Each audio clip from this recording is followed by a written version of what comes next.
This video is over 1 hour long. You heard me right. It's over 1 hour long. I don't know if I should just split it into parts, right? There's going to be 6 parts of it. Each just 10 minutes, I guess. Smart Pizza's with you. In this And this title is called 100 Last Known Photos of Animals That Went Extinct. There's a skull crawler and King Kong over here. episode, you'll see 100 last photos of the animals that have died out recently. My subscriber sent me this photo, assuring that he shot this beast in the last century, but decided to solve this mystery only now. What a beast is it? Its muzzle looks What a beast. This is probably an edited photo. like that of a dinosaur. Oh my god, this T-Rex. Claws and body like that of a boar or rhino. Maybe it's some abnormal hybrid.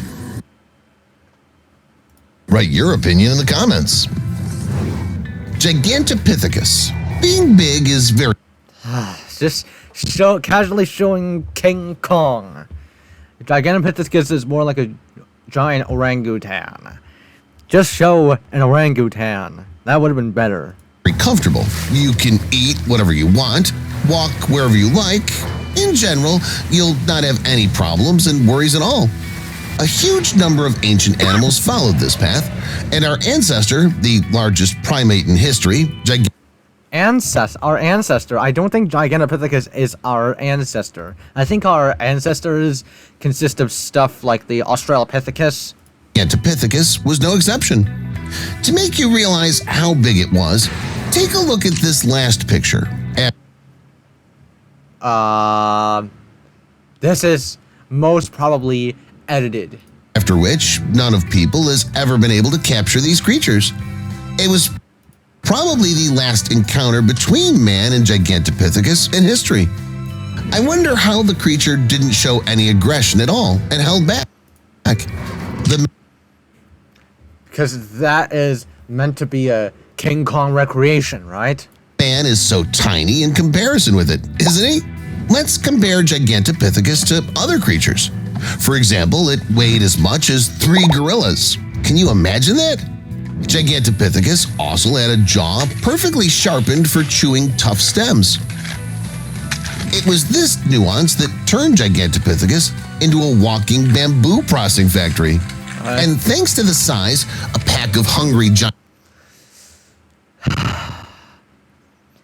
Why don't you show an orangutan instead? That would have been a bit more convincing.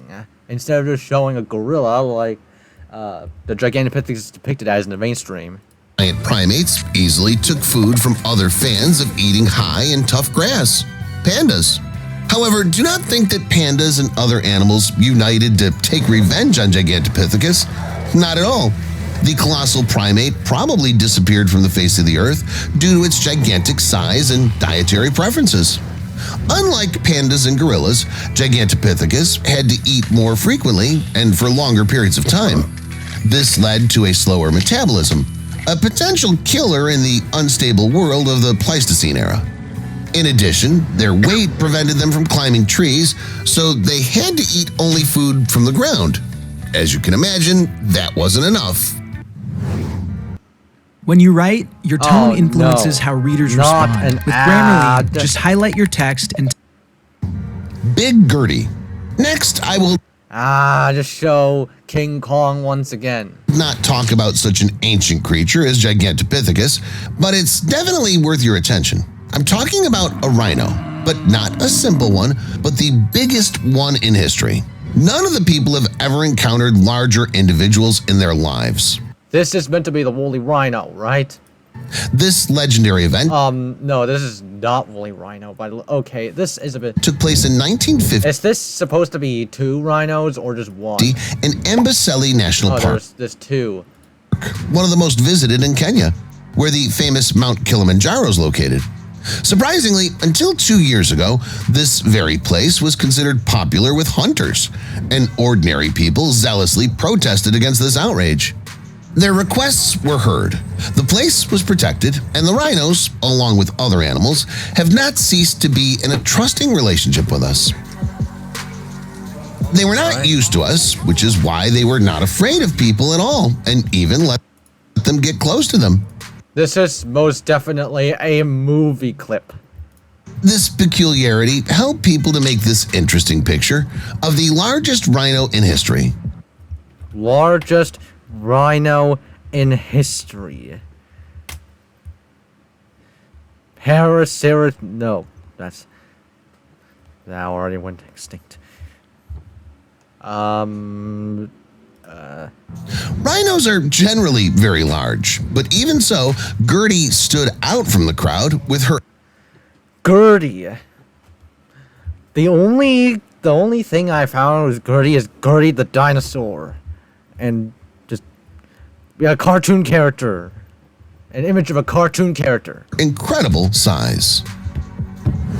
Lonesome George. Let's start with some rather sad news. The tortoise you see in this picture here is a Galapagos tortoise. George was the only member of the Pinta Island tortoise subspecies. The animal was a symbol of the Galapagos Islands. Everyone tried to help him in one way or another, but it was all to no avail. Leading a solitary life and leaving no offspring, George passed away, thus completing the history of its subspecies. Okay. My time has come. Just show Uruguay. Just casually show Uruguay, right? Lonesome George. This is actually correct here, because the Pinta Island tortoise, Lonesome George, went extinct. Lonesome George passed away, and then the subspecies went extinct. Although the tortoise was more than 100 years old at the time of death, scientists believe that representatives of this subspecies may retain the ability to have offspring even at 200 years old. This lonely tortoise was discovered on Pinta Island in 1972.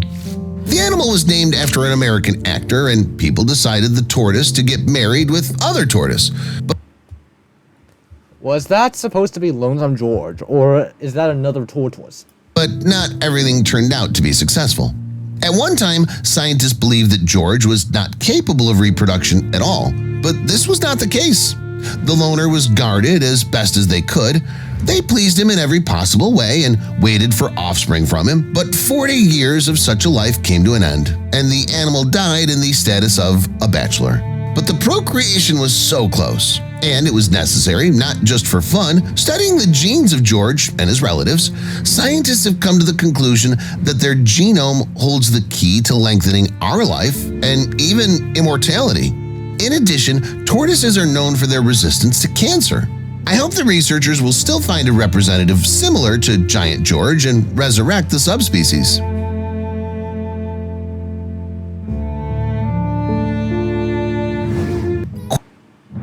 Oh no, not the Hero Wars ad. There's going to be a lot of ads. This video is 1 hour long. Quagga.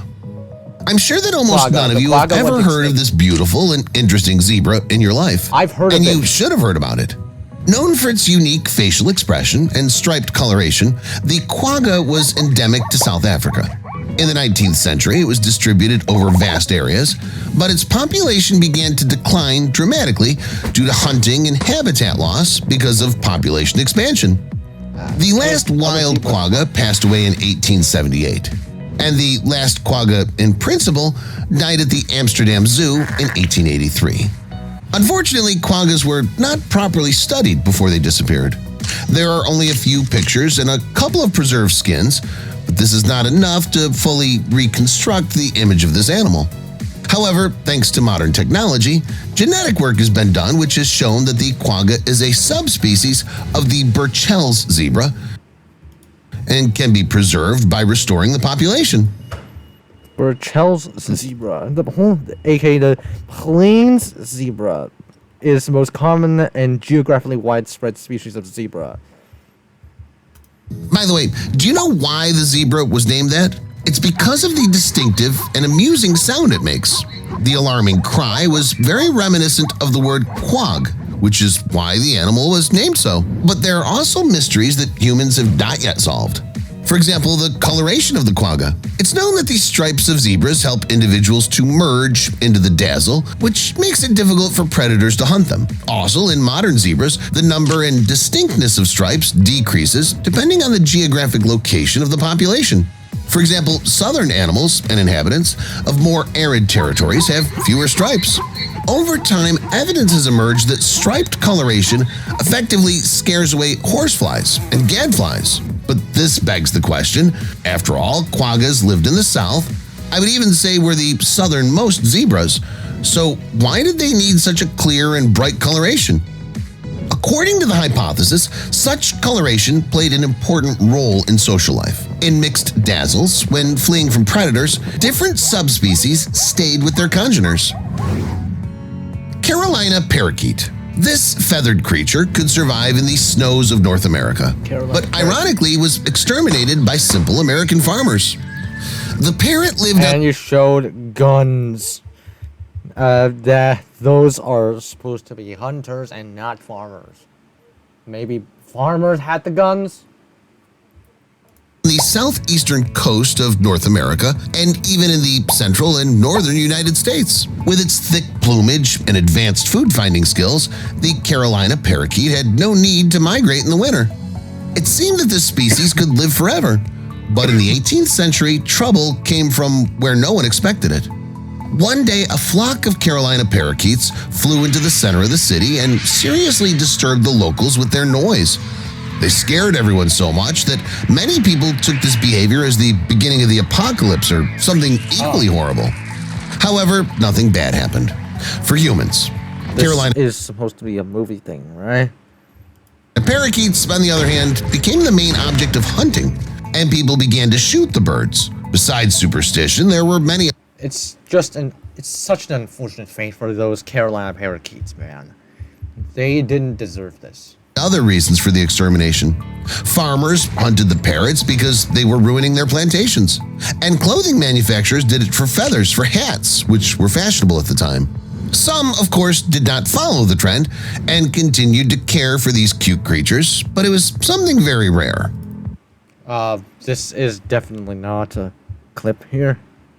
And this is definitely a clip without not the Carolina parakeets. It's not for nothing that this photo is considered one of the last to feature a Carolina parakeet. After 1926, these birds were never seen. 1918, right? 1918. Tasmanian wolf. And here's a picture of another animal that's nowhere to be found today. This is a Tasmanian wolf, and the photo was taken in 1936 in the Tasmanian city of Hobart. What's even sadder is that this photo was taken in September, just a few months after Tasmanian wolves were put under protection.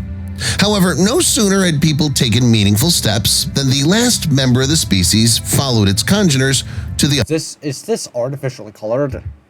I feel like this is artificially colored. other world. However, it's not surprising.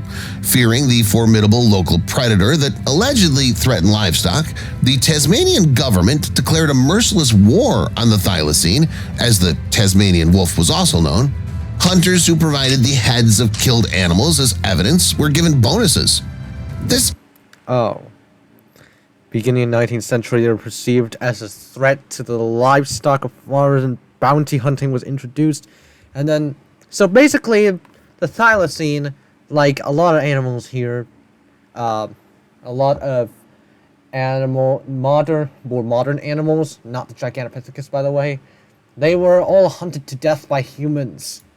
Outrage lasted for just under 100 years, during which time the population dropped to critical levels. Barbary lion. I think 9 minutes 53 seconds is going to be enough for today. So, yeah.